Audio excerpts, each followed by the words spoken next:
O Senhor esteja sobre a vida de vocês. Nessa manhã que se passou, nós encerramos as nossas reflexões sobre a família, meditando sobre o tema, para onde estamos indo? Você que não pôde estar aqui ou que não acompanhou todas essas reflexões sobre a família, vai lá no nosso canal do YouTube, está tudo gravado, tudo registrado. Você pode ser abençoado uma vez mais com essas mensagens. E nessa noite, continuando as nossas exposições no Evangelho de Marcos, o Evangelho do nosso Senhor Jesus Cristo, eu quero meditar com vocês sobre o tema Eu ouvi falar de Jesus. Eu ouvi falar de Jesus. Para isso, abra sua Bíblia comigo, por favor, em Marcos capítulo 3. Obrigado, irmã. Marcos capítulo 3, a partir do verso de número 7.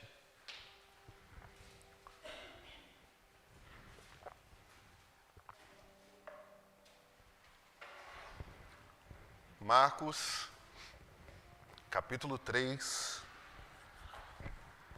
a partir do verso de número 7.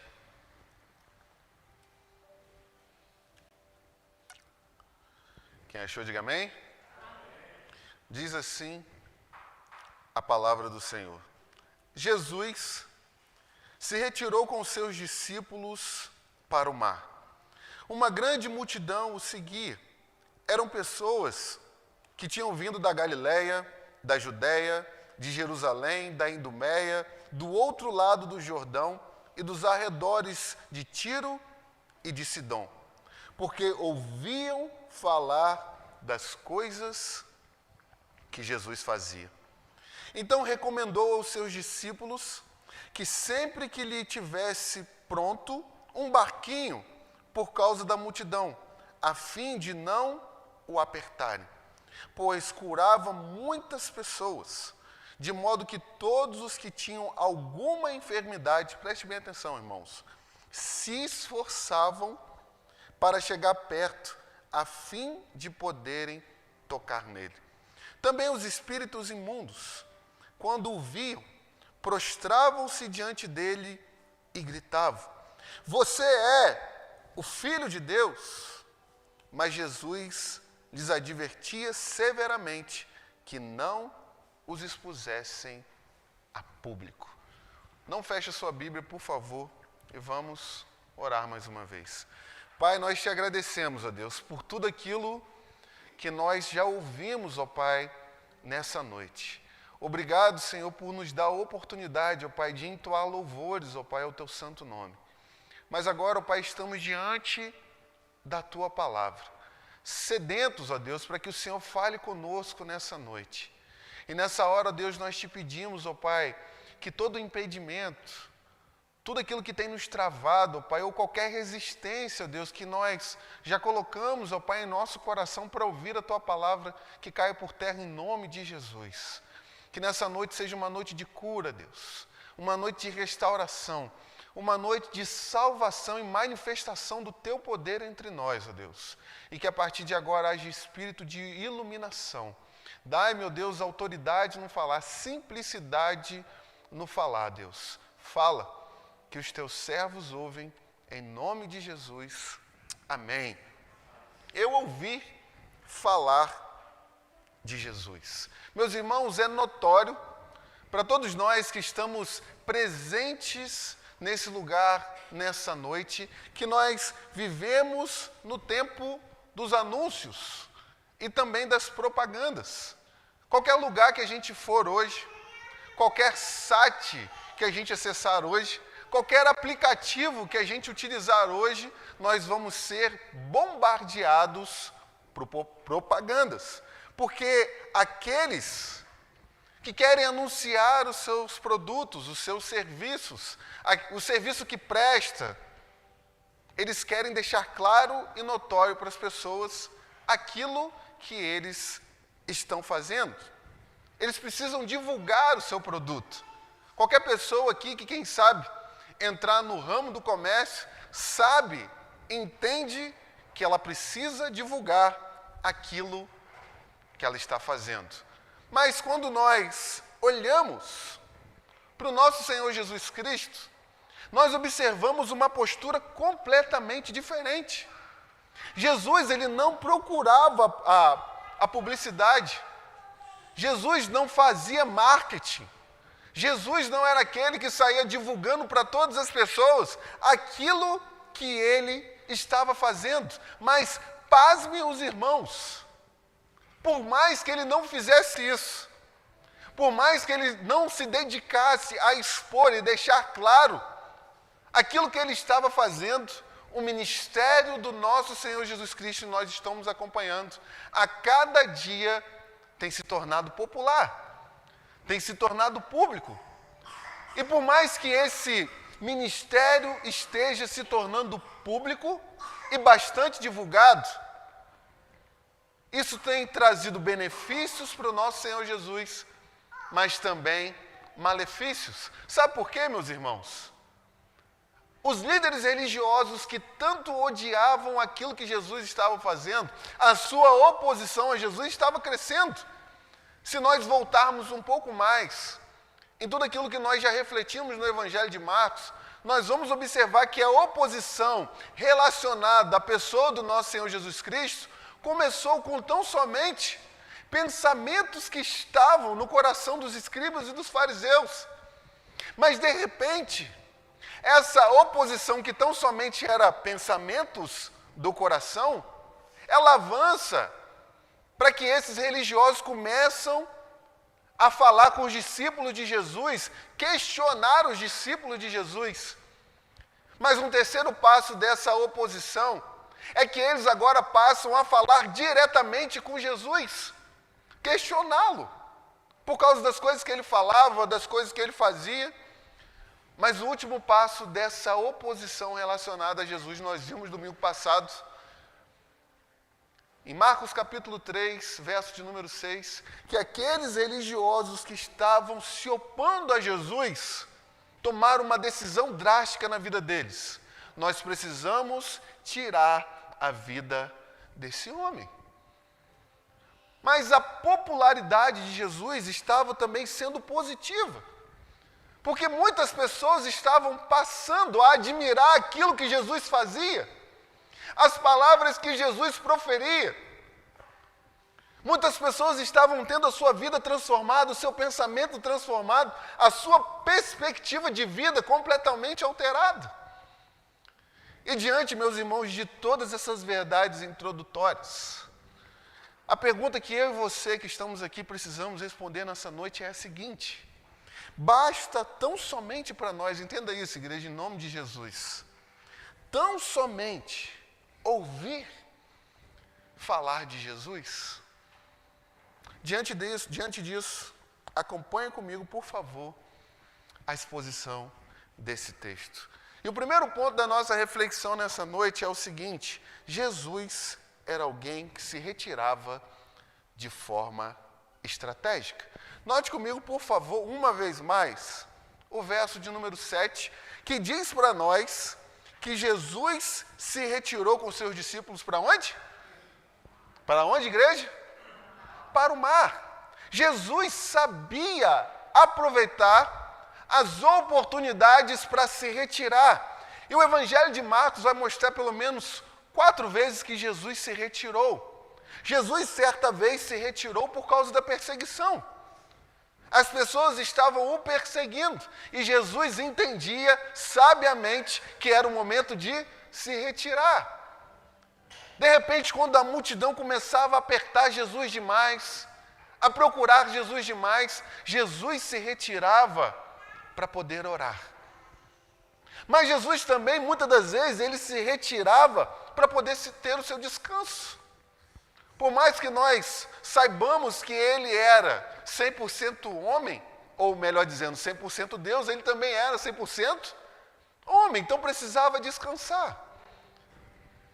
Mas Jesus também se retirava muitas das vezes para poder ensinar a palavra de Deus, já nos ensinando uma lição preciosa nessa noite. Muitas das vezes, meus irmãos, quando nós temos oposições em nossa vida, é mais sábio para nós, ao invés de discutir, ao invés de entrar no embate, ao invés de lutar lutas desnecessárias, a gente ficar em silêncio.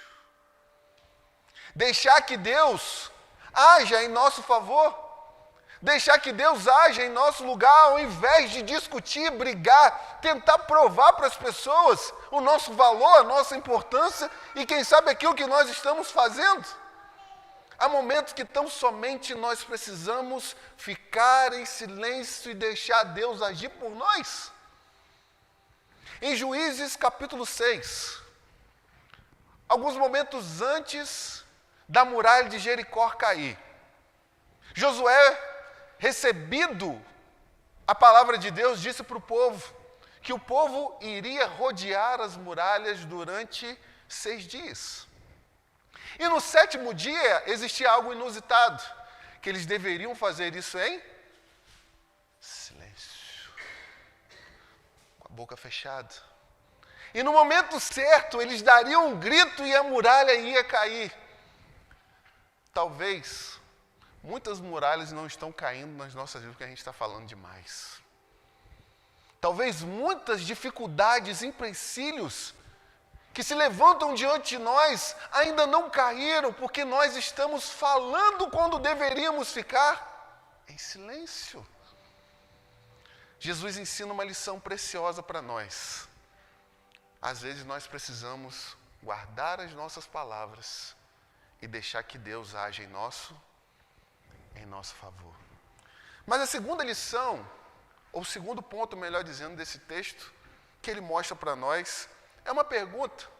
Por que, afinal de contas, todas essas pessoas, toda essa multidão ia até Jesus? Note comigo, por favor, o verso 7 e o verso 8 mais uma vez. O começo do texto vai dizer que Jesus se retirou com seus discípulos para o mar. Uma grande multidão o seguia.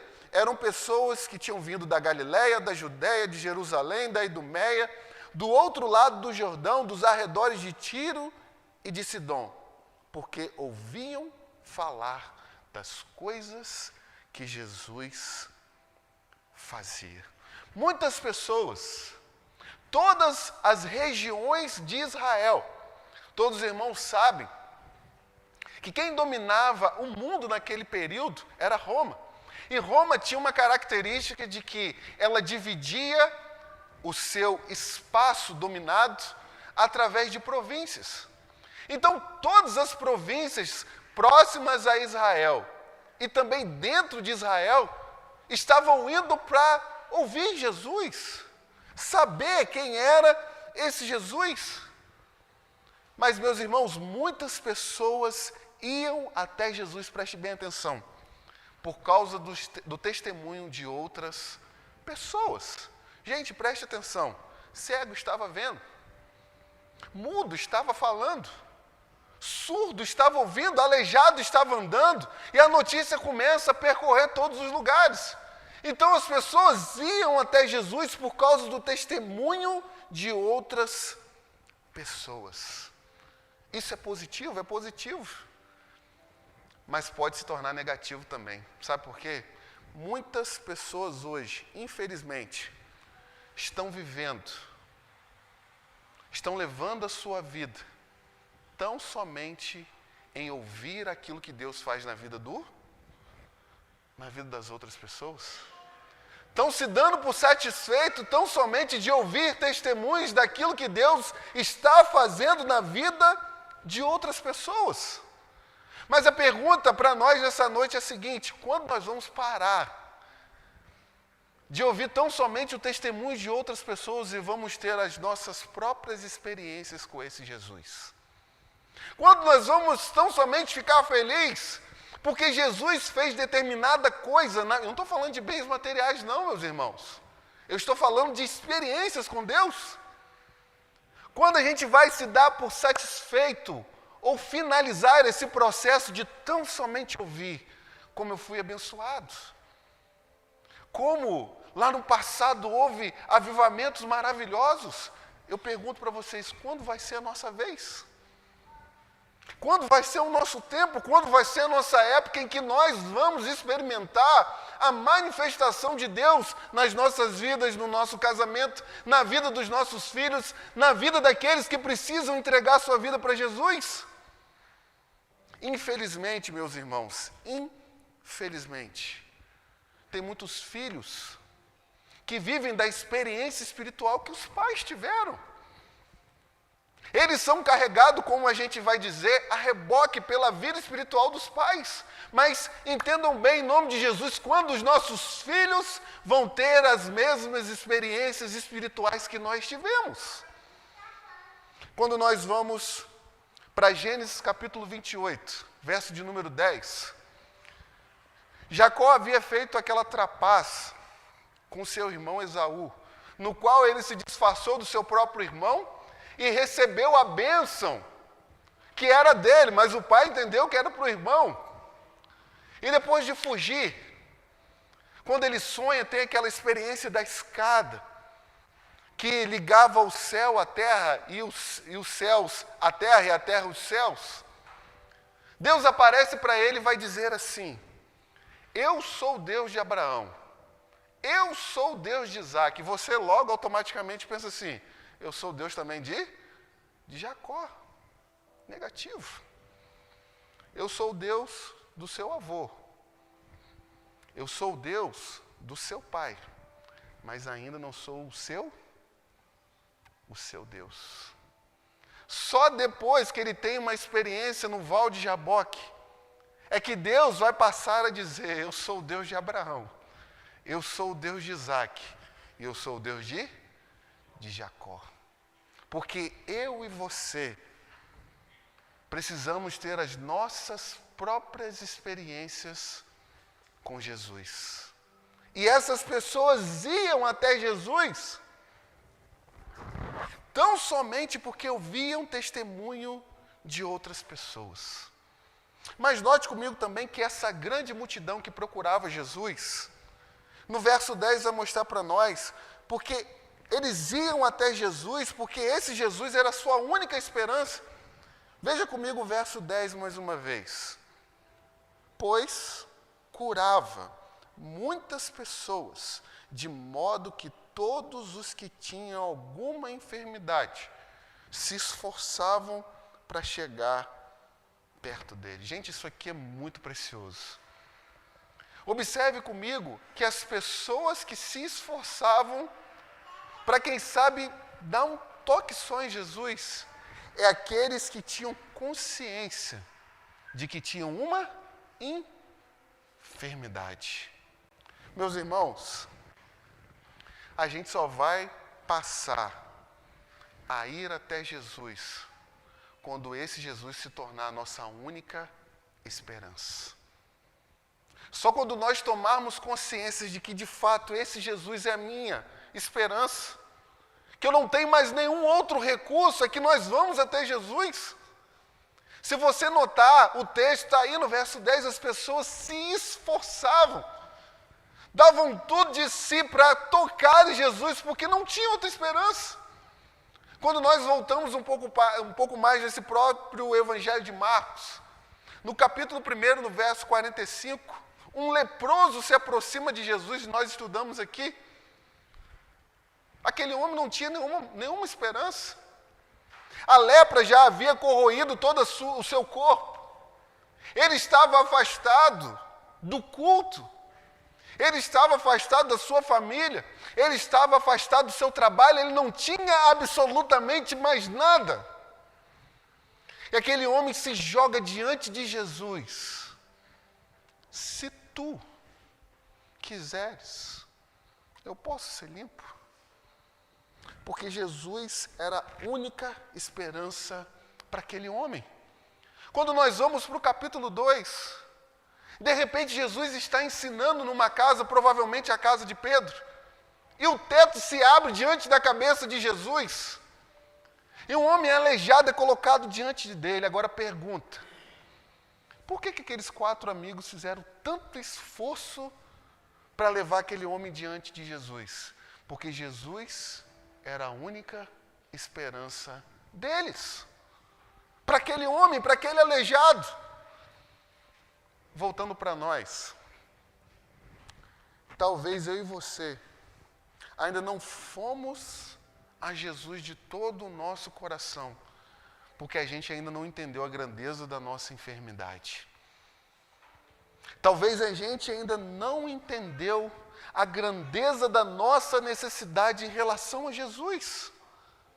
Talvez você olhe para a sua vida, talvez você nesse tempo frio olhe para o seu guarda-roupa, talvez você olhe para o seu bolso, talvez você olhe para os seus bens, para a sua saúde e diga assim: eu estou ótimo, estou bem. Existia um homem, Jesus conta uma parábola, que aquele homem teve uma colheita maravilhosa.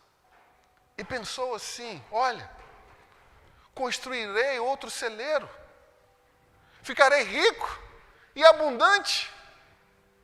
Mas de repente aquele homem morreu. E a pergunta que fizeram para ele foi a seguinte: você perdeu a sua alma, você perdeu os seus bens, você perdeu tudo. E ele havia dito: agora, alma, com todos os bens que eu tenho, come, bebe-te e regala por longos anos. E aí vem a pergunta de Deus: essa noite você vai morrer. Para quem você preparou a sua própria alma? Porque em nome de Jesus, tudo que a gente tem nesse mundo, nada do que nós temos, nós levaremos para aquele grande dia.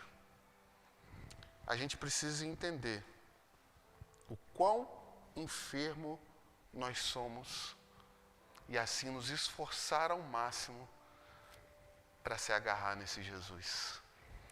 Mas o terceiro ponto das pessoas que vão, ou em terceiro lugar, das pessoas que vão até Jesus, existiam aqueles que iam até Jesus por causa das coisas que ele fazia. Note comigo o verso 8 mais uma vez.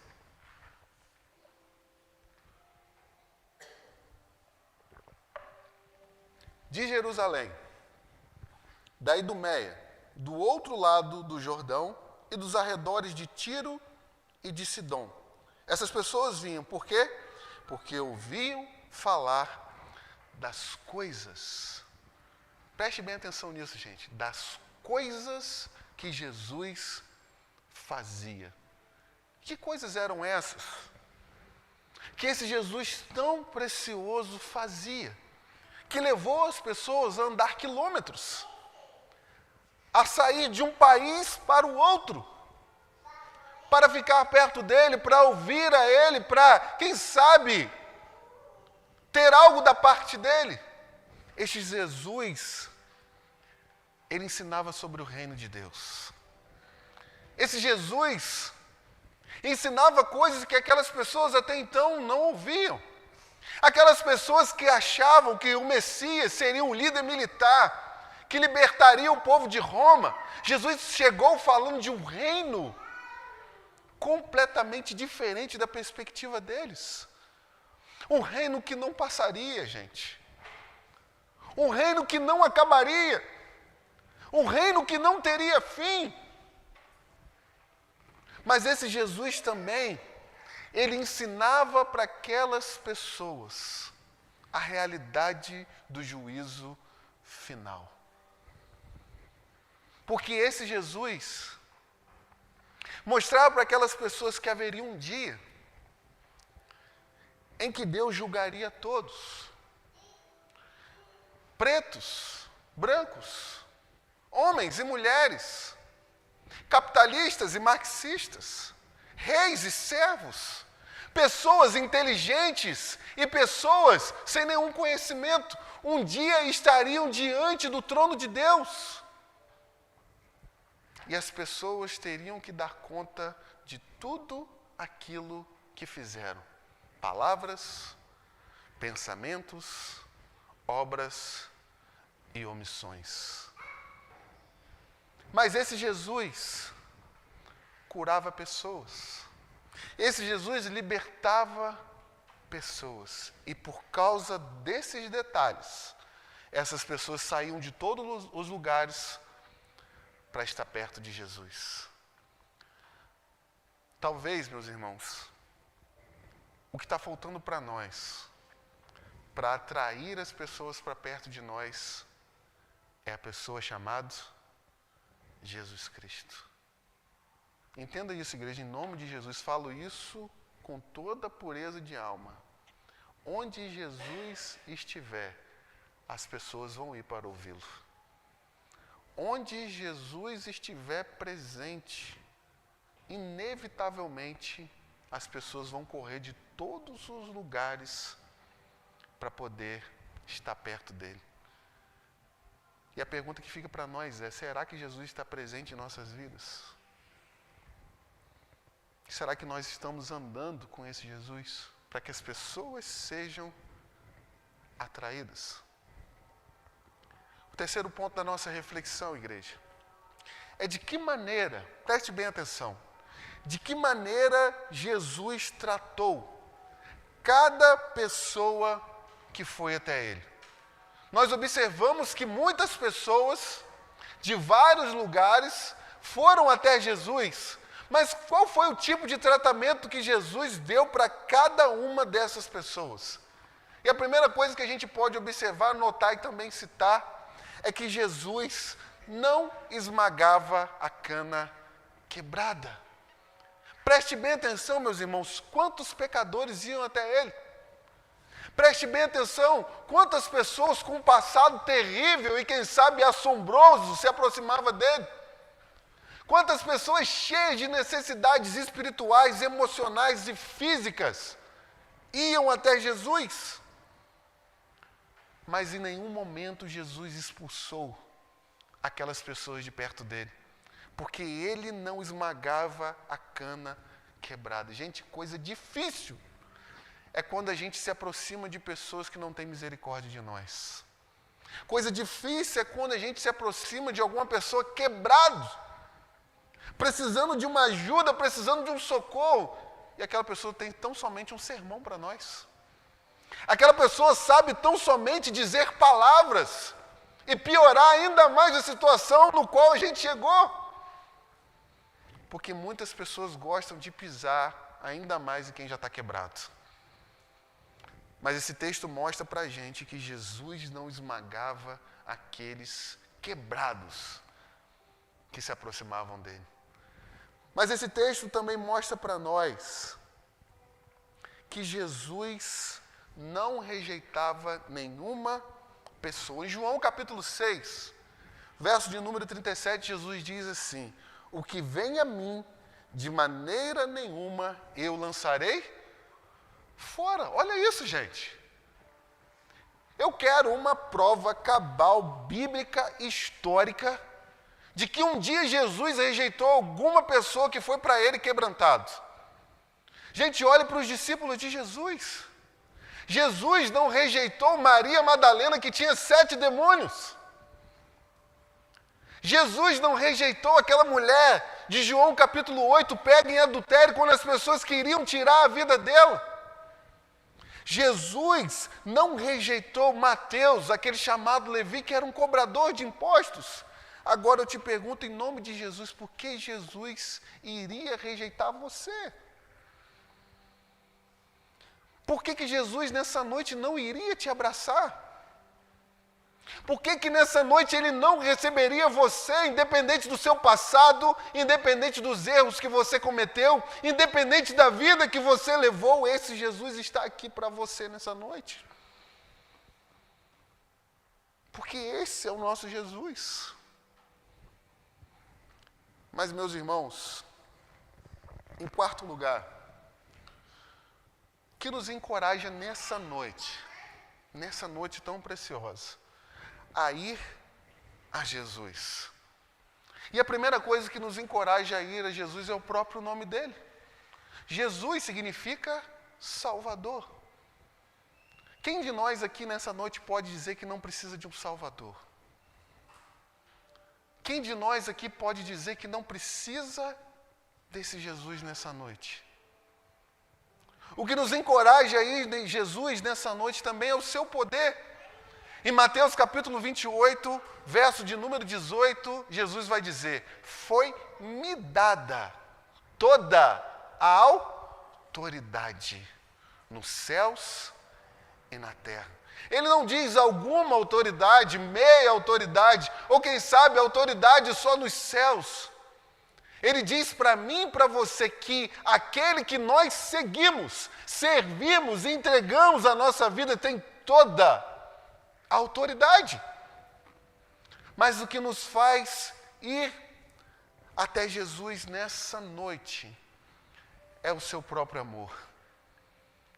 Dentro dos casais existe algo que é comum. Faz uma prova de amor por mim. Mostra para mim que você me ama. E a prova de amor que Jesus faz por nós não é escrever, quem sabe, nas nuvens o nosso nome e dizer que nos ama. Mas a prova de amor de Jesus por nós foi ficar estirado naquele madeiro por mim e por você. Receber toda a ira, todo o furor, de todos os pecados, de todos os salvos, desde Adão até o último salvo nesse mundo. Sorver cada gota do cálice da ira de Deus por mim e por você. Para que naquele dia você chegue diante do tribunal de Deus. E Deus olhe para você e para mim, mas não veja a gente, mas veja o sangue de Jesus sobre as nossas vidas. Mas o que nos leva a ir a Jesus nessa noite também são suas promessas. Todo mundo aqui passa por adversidade, dificuldade, problemas, lutas, mas esse Jesus prometeu para nós que estaria conosco todos os dias da nossa vida. Seus filhos podem te abandonar, sua esposa, seu marido, seus amigos, seus conhecidos podem te abandonar, mas você pode olhar para o lado e saber que Jesus está com você. Jesus promete para nós também que haverá um dia que Ele vai enxugar dos nossos olhos todas as lágrimas que nós derramamos nesse mundo. E quantas lágrimas já foram? Quantas dores nós já passamos? Mas um dia Ele vai enxugar dos nossos olhos todas as lágrimas. Mas esse Jesus promete para nós também que nós que somos as suas ovelhas, ninguém, meus irmãos, absolutamente ninguém, pode nos arrebatar das mãos dele. Você está nas mãos de Jesus. Ninguém vai tirar você das mãos dele. Mas nós precisamos tomar uma decisão. E essa decisão é ir a Jesus. Como a gente iniciou no sermão com uma pergunta, e a pergunta era a seguinte: basta tão somente ouvir falar de Jesus? Cuidado, cuidado, por tão somente gostar de ouvir sobre Jesus. Mas esse Jesus nos chama nessa noite para experiências profundas e reais com a pessoa dele. Vamos ficar de pé, por favor?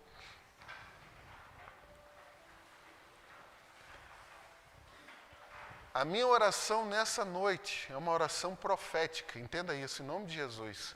Que você não consiga dormir nessa noite enquanto você não entregar sua vida para Jesus. Porque Ele vai te incomodar. Ele vai te incomodar. Pai Santo, louvado seja o seu nome, Deus. Nós te pedimos, ó Pai, que o Senhor nos dê graça, Deus. Nos dê graça para entender o tamanho da nossa necessidade. O quanto nós precisamos do Senhor. Pai, nos livre, no nome do Teu Filho Jesus, de viver tão somente de experiências de outras pessoas. Nos ajude, Deus, a mergulhar no nível muito mais profundo de conhecimento do Senhor. Não só, Deus, um conhecimento teórico que sirva para encher a nossa cabeça, mas algo que faça queimar o nosso coração, Deus. Nos tire, ó Pai, de uma vida tão rasa espiritualmente e nos leva a conhecer, ó Pai, o maior bem que o Senhor já nos deu, que é o nosso Senhor Jesus Cristo. Se alguém entrou aqui nesse lugar, Deus, sem entregar a vida para o Senhor, que nessa noite o Teu Espírito possa incomodá-lo, para que ele entenda o grande amor que o Senhor tem por nós. Muito obrigado, Deus. Que Satanás não roube nenhuma semente que foi plantada em cada coração nessa noite. Nós te agradecemos em nome de Jesus. Amém.